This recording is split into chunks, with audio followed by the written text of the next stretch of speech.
Hi guys! Joy here! Today guys, samahan niyo ako mag-unbox ng mga nabili kong items online. Ito muna yung open natin. Mahilig kasi ako guys sa mga items na may mga rose prints, angels. So ito, storage box siya na may rose prints yung kanyang cover. So ganito siya guys. Ganyan. And then ito ilalagay siya sa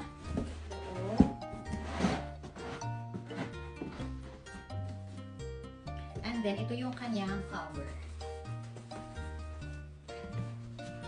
Ayan, storage box. Ang ganda ng kanyang print. So next naman guys, this one. Another rose print na naman na item. Ang ganda.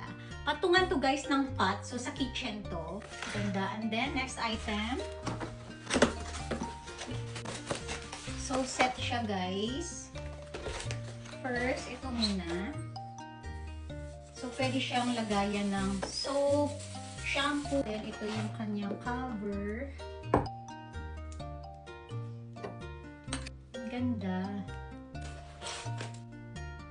Dalawang ganito. Yung isa, gagamitin kong glass pag nagtutoothbrush ako. Yung isa naman, lagayan ko na lang siya ng mga ball pens, pencils. Pwede nilagyan ng jewelry. Ayan guys, ang ganda. Ayan, set siya. Okay, next naman guys, this one. Rose print dito guys yung item na to. Cover.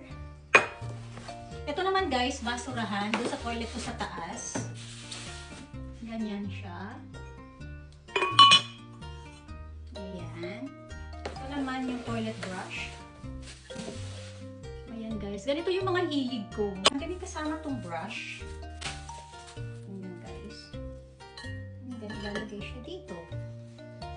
Ganyan.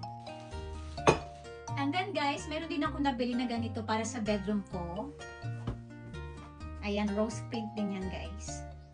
Diyan ko guys nilagay yung toilet brush. And then sa kabila naman yung basurahan.